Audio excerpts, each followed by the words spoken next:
Arizona covers 114,000 square miles. Most of it looks like a place where nothing could survive, let alone build. The soil is calcium and dust. The summers can kill a person in hours. Underneath all of it, someone built a 4-story building out of desert cement and aligned it to the stars. Someone carried timber 60 miles down a river to hold up the walls. Someone dug 1,000 miles of irrigation canals that a modern city still uses. There is a cliff apartment 90 feet off the ground, named after an emperor who never saw it. A ball court 1,000 miles north of the nearest Mayan city. A cave with 10,000 years of human life stacked in 15 feet of dirt. These are 13 ancient sites in Arizona that still do not make sense. Number 13. Signal Hill, the spiral field in the cactus forest. In the Tucson Mountain District of Saguaro National Park, a short trail winds up a low rocky hill covered in dark volcanic boulders. The hohokam pecked over 100 petroglyphs into these rocks between roughly 550 and 1100 CE. Spirals dominate. Concentric circles. Figures that might be humans, might be something else. The hohokam carved them over 5 centuries, then disappeared from the archaeological record in the 15th century. Nobody has confirmed what the spirals mean. Some researchers argue they are astronomical markers tied to solstice events. Others read them as clan identifiers or water maps. The O'odham peoples, descendants of the hohokam, maintain their own interpretations. The saguaros grew up around the boulders in the centuries since. The spirals are still turning. The carvers stopped. Number 12. Homolovi, the place the Hopi never left. Along the Little Colorado River, near Winslow, 4 major pueblo complexes spread across 4,000 acres of wind-stripped mesa. The largest, Homolovi II, contained over 700 rooms and multiple kivas. The people who built them arrived in the late 1200s and stayed until roughly 1400 CE. Then they migrated north to the Hopi mesas, where their descendants live today. The Hopi do not call Homolovi a ruin. They call it an ancestral home. Clan pilgrimages to Homolovi continue. For decades before Arizona designated the site as a state park in 1986, looters dug through burial sites and carried off pottery and bone. The Hopi fought for protection. They won eventually. The kivas are exposed to the sky now, and the river winds past walls that have been waiting for visitors who already know the way back. Number 11. Walnut Canyon, the cliff neighborhood that emptied overnight.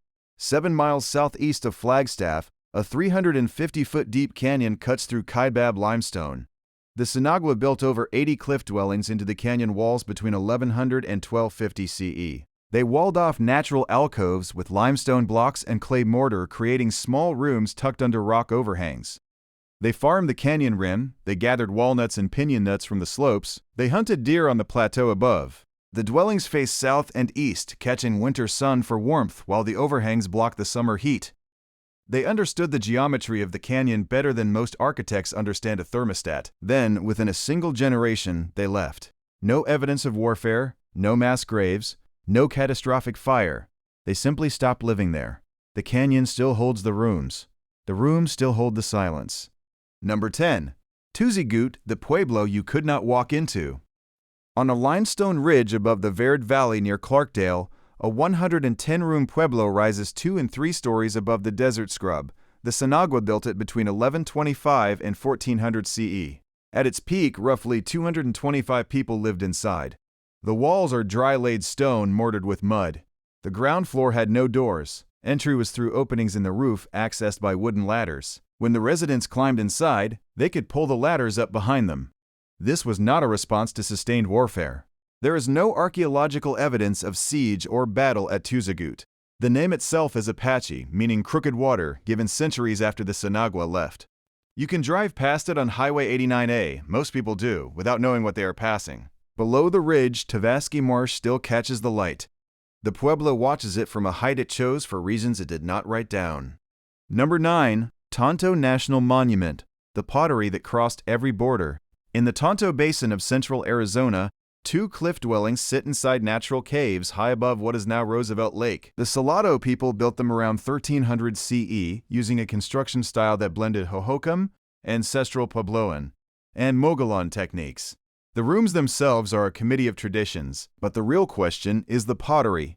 Salado polychrome ceramics painted in red, white, and black geometric patterns turned up in sites across 3 distinct cultural zones, spanning hundreds of miles. Archaeologists still argue whether the Salado were a people, a religion, or a trade network. The O'odham, Yavapai, Apache, and Hopi all claim cultural ties to the site. The pottery is distinctive enough to identify across the Southwest and too widespread to belong to any single group. It went everywhere. It explained nothing about who sent it. Number 8. Murray Springs, the kill site sealed in black. In the San Pedro River Valley near Sierra Vista, a layer of black organic clay covers a surface that is roughly 13,000 years old.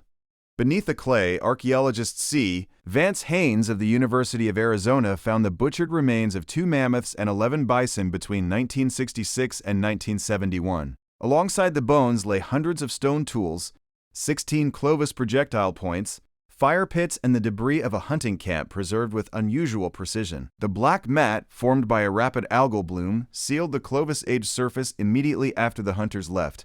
Every flake sits where it fell. 13,000 years before the founding of Rome, someone in this valley was already shaping fluted stone points and organizing communal hunts that brought down animals weighing 10 tons. Murray Springs is one of the most significant clovis sites ever excavated. It became a National Historic Landmark in 2012. The interpretive trail is 3/4 of a mile long. The bones have been moved to the Arizona State Museum. The black mat is still in the ground, holding the shape of a world that ended above it. Number 7. Wupatki, the place that should not have boomed. Around 1085 CE, Sunset Crater erupted north of Flagstaff. Volcanic ash buried the surrounding landscape. The logical outcome was abandonment. The actual outcome was the opposite. Within decades, people from at least 4 distinct cultural traditions moved into the ash-covered terrain. Sinagua, Kohonina, Kayenta, Ancestral Puebloan, and Hohokam groups converged on a stretch of high desert that a volcano had just rearranged. By 1200 CE, Wupatki Pueblo had grown to over 100 rooms. It was the largest freestanding pueblo in northern Arizona. Thousands of people lived within a day's walk. The ball court is the anomaly that will not sit quietly. A masonry-walled arena, 102 feet long and 78 feet wide, with walls 6 feet high, sits at the north end of the pueblo. It is the northernmost known Mesoamerican-style ball court in North America. Over 200 such courts have been identified across Arizona, most in the hohokam heartland hundreds of miles south. The game itself traveled north from Maya and Aztec cultures in central Mexico, adapted and modified along the way. At Wupatki, the court sat at a crossroads. Macaw feathers from Central America, copper bells, shell jewelry, and turquoise from the ancestral Puebloan networks all turned up in the pueblo's rooms. Then there is the blowhole, a geological vent near the ball court where underground air pressure forces wind in or out depending on atmospheric conditions. The earth exhales here on some days and inhales on others. The ancestral Puebloans may have understood it as a passage to the underworld. Archaeologists confirmed the feature during the 1965 excavation of the ball court. The National Park Service bricked in the opening for preservation. The wind still moves through it. The game ended centuries ago. The earth is still breathing next to the court. Let us know which of these you had never heard of. The rest of the list is where the real questions start. Number 6. The Crane Petroglyph Heritage Site. The calendar hidden on a cattle ranch. On the banks of Beaver Creek, a few miles south of Sedona, a sandstone bluff carries 1,032 petroglyphs arranged across 13 panels. The southern Sinagua carved them between 1150 and 1400 CE using stone tools to peck, grind, and scratch images into the red rock face. For nearly a century after American settlers arrived, the bluff sat inside a working cattle ranch. Cowboys moved herds past a wall of coded messages that nobody in the territory could read. The carvings include humans, animals, spirals, geometric forms, and abstract symbols, many arranged in pairs. Some archaeologists interpret the pairings as seasonal or ceremonial markers. Hopi descendants have identified elements consistent with their own clan traditions and migration narratives. The style has been formally classified as Beaver Creek style, specific to the southern Sinagua and distinct from other petroglyph traditions in the region. The deeper anomaly is the calendar. Local researcher Ken Zoll spent years documenting how specific petroglyphs interact with sunlight at the solstices and equinoxes. At precise times of year, light falls on particular carved symbols. The Sinagua embedded an astronomical tracking system into what most visitors would describe as decorative rock art. It is not decoration, it is infrastructure. The Forest Service acquired the site in 1994. In March 2024, The site was officially renamed the Crane Petroglyph Heritage Site. It is open to the public 4 days a week. The sandstone still holds the light the way it was told to. The cattle are gone. The calendar is still running. Number 5. Casa Malpais, the pueblo with catacombs. Near Springerville in Arizona's White Mountains, a pueblo sits on a basalt lava flow from a shield volcano. The Mogollon people built it around 1260 CE and occupied it until roughly 1400. Frank Hamilton Cushing visited in 1883 and called it the Fisher Pueblo, a name that stuck in the archaeological literature for over a century.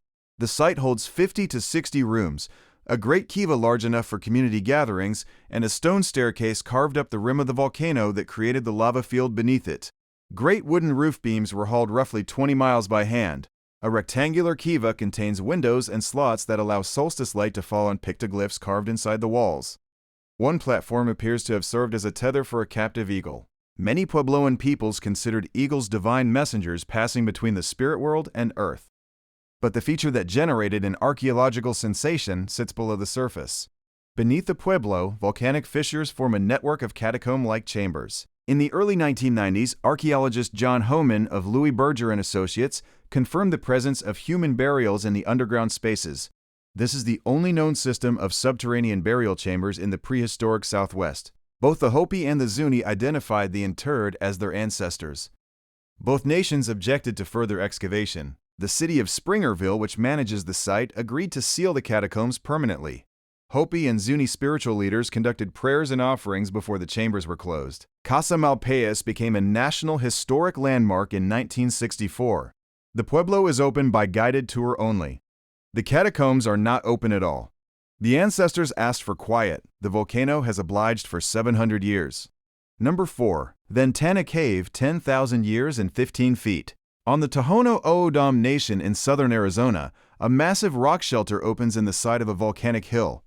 The Tohono O'odham call it Nakaijagel. Their origin stories place their creation here. The archaeological record does not disagree. Emil Haury, one of the foremost southwestern archaeologists of the 20th century, excavated Ventana Cave in 1941 and 1942 with field teams led by Julian Hayden and Wilfred C. Bailey. Haury had trained at Harvard under the strict stratigraphic methods that would define American archaeology for decades.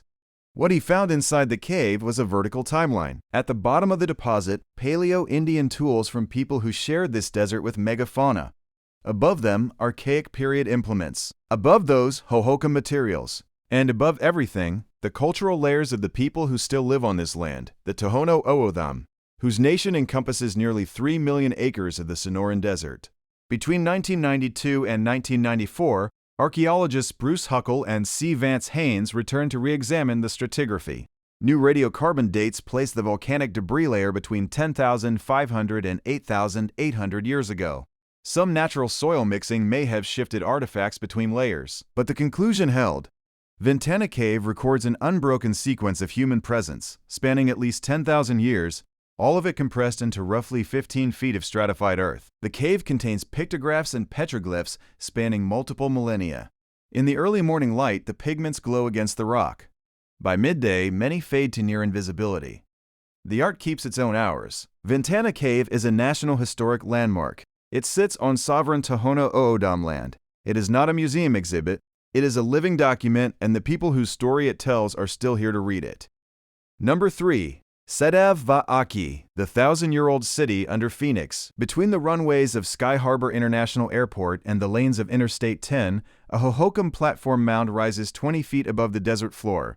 It measures roughly 300 feet long and 150 feet wide. Every pound of earth and adobe was shaped, carried, and placed by human hands. Without wheeled vehicles, without draft animals, without metal tools. The hohokam began building here around 450 CE and occupied the site for 1,000 years.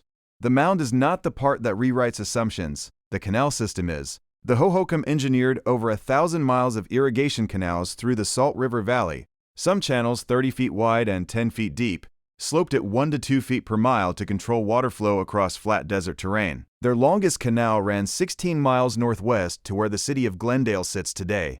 This implies a multi-generational program of coordinated labor, hydrological calculation, and maintenance across centuries. Modern Phoenix's canal system follows many of the same routes the hohokam established over 1,000 years ago. The city's infrastructure is, in part, a traced copy of a pre-Columbian original. On top of the platform mound, one room contained doorways aligned to frame the winter and summer solstice positions when sighted toward Hole in the Rock in the Papago Buttes, 3.5 miles to the northeast. The alignment is accurate to within half a degree. Evidence suggests the hohokam tracked at least 17 distinct celestial events per year, including equinoxes and lunar cycles. They had no written notation system. They had no telescopes. They had precision. In March 2023, the city of Phoenix renamed the site Sedav Vaaki Museum, an O'odham phrase meaning old house. The hohokam did not vanish. The O'odham peoples are their descendants. They did not go somewhere. They became someone. The mound sits between a freeway and an airport. Jets take off from Sky Harbor every few minutes. The canals carry water that follows a 1,000-year-old blueprint. Nobody on the highway knows it is there. Number 2. Montezuma Castle, the apartment named after the wrong emperor, 90 feet up a sheer limestone cliff above Beaver Creek in the Verde Valley. A 5-story dwelling with 20 rooms sits inside a natural alcove. The Sinagua people began building it around 1100 CE. They carried limestone bricks up a cliff face 150 feet tall. They mixed clay, sand, and water into mud mortar and cemented stones into walls 12 inches thick that curved to match the arc of the alcove above them. The total floor area covers approximately 3,500 square feet. Archaeologists estimate it housed about 50 people. Access was by portable ladder only. When the ladder went up, the entrance closed.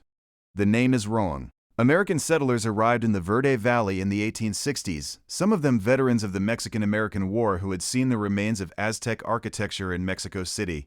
They assumed the cliff dwelling was Aztec. They named it after the Emperor Montezuma. The Sinagua had abandoned the building roughly a century before Montezuma was born. The name stuck anyway. Nearby, the remains of Castle A, a 6-story structure with 40 rooms, lie collapsed at the cliff base. Between the two buildings and surrounding smaller pueblos, roughly 300 Sinagua lived in the immediate area. They grew maize, squash, and beans in the valley below. Artifacts recovered from the dwelling include shell jewelry, cotton textiles, and red argillite from distant sources, evidence of a trade network stretching hundreds of miles in multiple directions. Montezuma Castle became a national monument in 1906, the third in the United States established to protect Native American cultural heritage. Ladders allowing visitor access were removed in the 1950s. The building is now viewed from a paved trail at the base of the cliff. Several Hopi clans and Yavapai communities trace their ancestry directly to the Sinagua. They still visit the site for ceremonies. The alcove keeps the rain off. The mortar holds. The name remains wrong and the walls have never corrected anyone. They just stand there 12 inches thick, 90 feet above a creek, in a building the wrong civilization gets credit for. Number 1. Casa Grande, the building nobody lived in. 50 miles southeast of Phoenix on a flat plain between the Gila and Santa Cruz rivers, a 4-story structure made of caliche sits under a protective metal canopy held up by 4 steel pillars. The building is 60 feet long. Its walls are 4 feet thick at the base and taper toward the top. It was built around 1350 CE by the hohokam. It is the largest known structure they ever constructed. No one lived in it, no cooking implements, no domestic artifacts of any kind. The building that Spanish explorers named Casa Grande, meaning Great House, appears to have been constructed for a purpose that did not include habitation. The construction is the first problem.